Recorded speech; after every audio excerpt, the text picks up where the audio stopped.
Good evening. আজকে একটা cake বানাবো। এবার ক্রিসমাসেও কেক বানানো হয়নি, আর যেহেতু আমরা 31 তারিখ 1 তারিখও থাকবো না নিউ ইয়ারে, সেই জন্য আজকেই তাড়াতাড়ি কেকটা বানিয়ে নেব। এবার দেখিয়ে দিই কী করে কি কি লাগবে, আমাদের উপকরণটা সেটা দেখিয়ে দিই।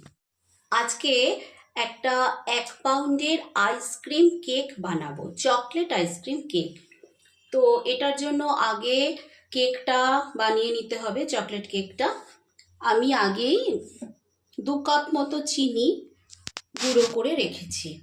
আর আমাদের যেটা লাগবে, 2টো ডিম, 250 ml মতো চিনি, 250 ml মতো সাদা তেল, 200 ml মতো ময়দা, আর বেকিং পাউডার আর বেকিং সোডা, আর লাগবে চকো পাউডার। এবার আমরা কেকটা বানাবো।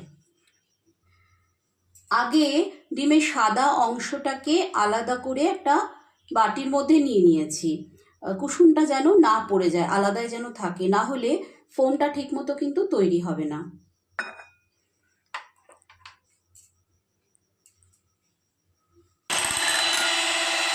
কত সুন্দর একটা ফোম তৈরি হয়েছে। আর একটুখানি করে নিয়ে আমরা একে একে এটার মধ্যে ইনগ্রেডিয়েন্টগুলো দিয়ে দেবো।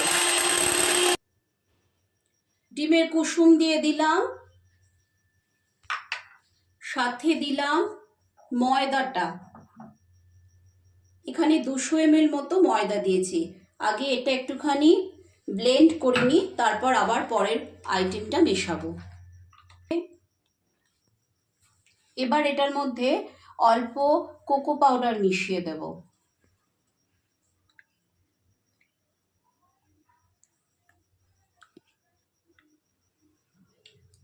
চিনি 250 ml মতো চিনি দিয়ে দেব।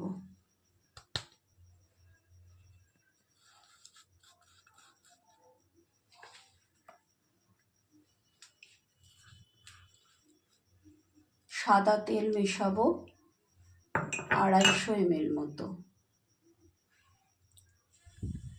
আবার এটাকে অল্প ব্লেন্ড করে নিই, এখনো 2টো ইনগ্রেডিয়েন্ট বাকি আছে।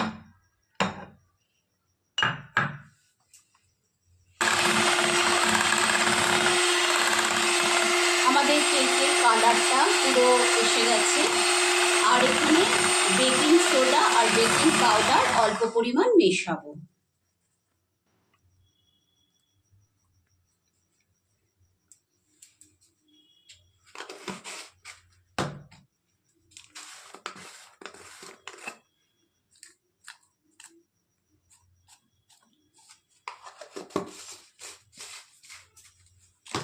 আর একবার ভালো করে ব্লেন্ড করে নেব, তারপর আমাদের ব্যাটারটা পুরো রেডি হয়ে যাবে। এবার আমি মাউলটাকে রেডি করে নেব, টিনের মাউলটাকে রেডি করব। প্রথমে এটাতে বাটার লাগিয়ে নিচ্ছি।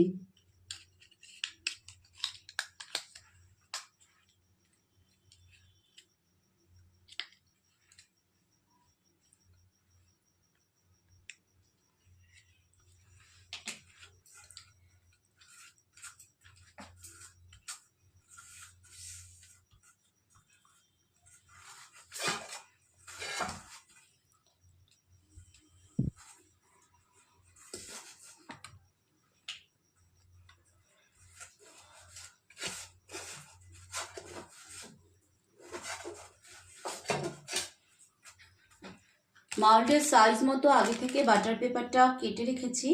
এবার বাটার পেপারটা সেট করে দেবো সুন্দর করে, কোনো দিকে যেন উঁচু নিচু না থাকে। তার ওপর দিয়ে আমি আরেকবার হালকা করে বাটার লাগিয়ে দেবো।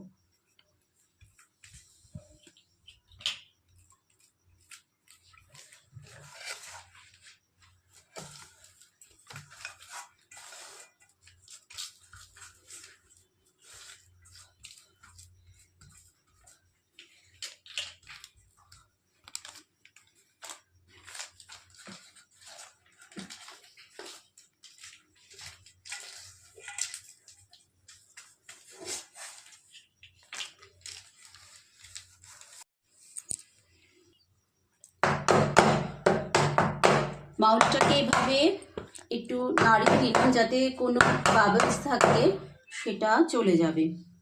এবার আমার ওদিকে সসপ্যানটাকে রেডি করেছি, তার ভেতরে আমি কেক বানাবো। এর ভেতরে 10 মিনিট হলো, আগেই আমি একটা স্ট্যান্ড বসিয়ে রেখেছি, গরমও হয়ে গেছে। স্ট্যান্ড না থাকলে এটাতে ভেতরে বালি বা নুন দিয়েও করা যায়। এবার আমি আস্তে করে কেকের এটা সেট করে দেব।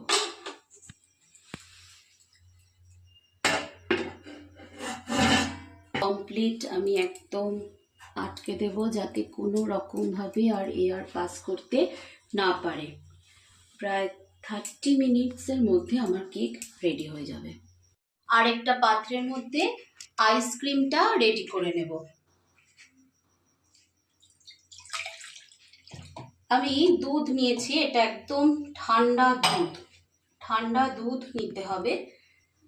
আর একটু ক্রিমি দুধ, মানে একটু ফ্যাট রয়েছে এরকম দুধ নিতে হবে। আমি গরুর দুধই নিয়েছি।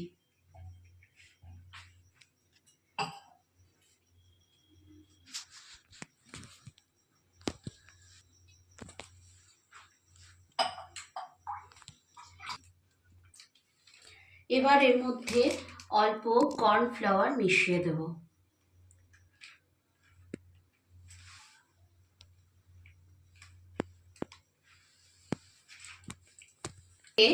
অল্প পরিমাণ কোকো পাউডার দিয়ে দিচ্ছি।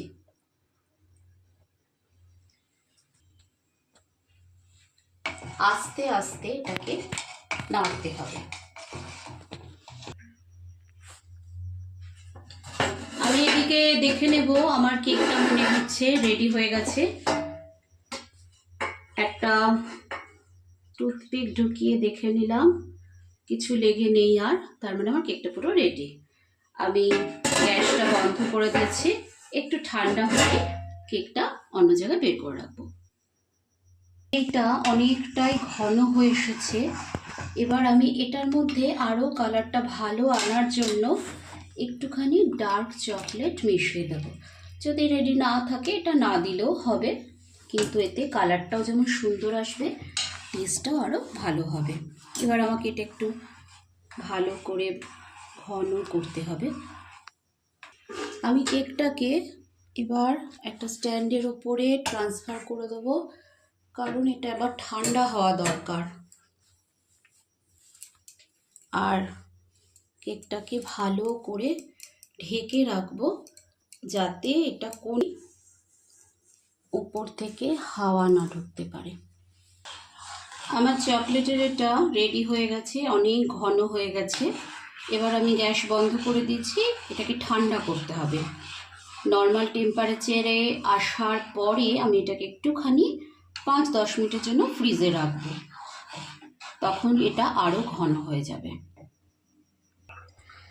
আমার কেক পুরো রেডি, একদম স্পঞ্জি নরম কেক হয়েছে। সাইড থেকে আমি বাটার পেপারগুলি আস্তে আস্তে খুলে নেব।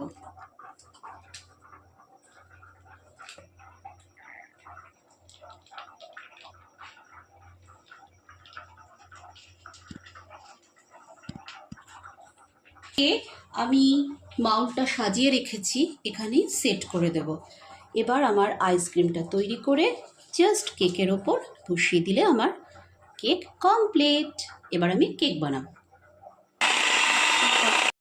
একদম চিল্ড হুইপিং ক্রিম, আর তার আগে ডিপ ফ্রিজে রেখে বাটিটা আর এই প্লেটটাকে আমি একটু চিল্ড করে নিয়েছি। হুইপিং ক্রিমটার মধ্যে মিষ্টি ভাব রয়েছে, এজন্য আমি সামান্য অল্প পরিমাণ মিষ্টি দিলাম, মানে চিনি দিলাম। আমি সেটাও অল্প পরিমাণ।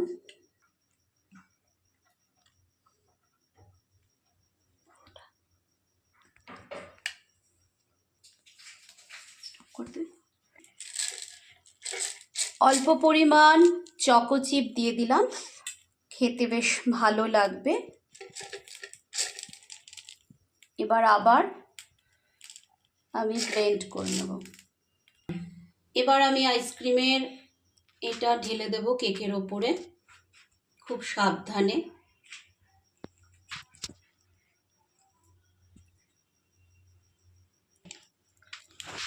চকো চিপ দিয়ে আইসক্রিমের ওপরটা সাজিয়ে দিলাম।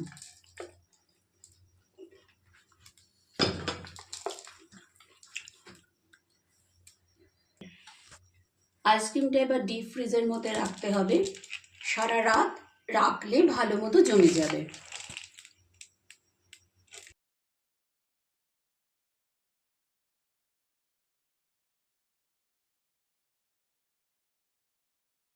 ওভারনাইট ফ্রিজ করার পর এবার আস্তে আস্তে করে কেকটাকে বার করে নিয়েছি মাউল্ট থেকে। এটা ওই চারিদিকে ওপেন করা যায় যে টিনের মাউল্টগুলো হয়, সেটার মধ্যে করলে খুলতে একটু বেশি সুবিধা হবে। আমার কাছে এই মুহূর্তটা নেই বলে আমি নর্মাল মাউল্টেই করেছি।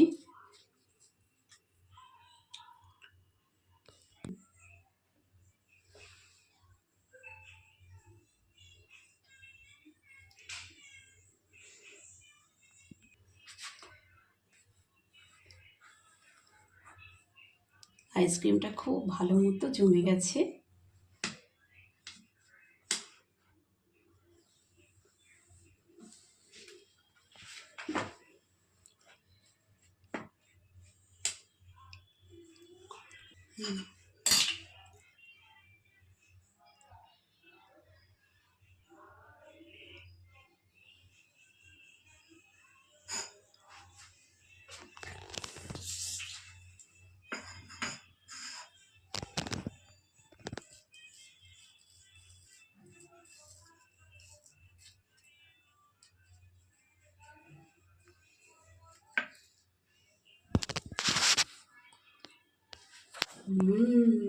পুরো ইয়াম্মি।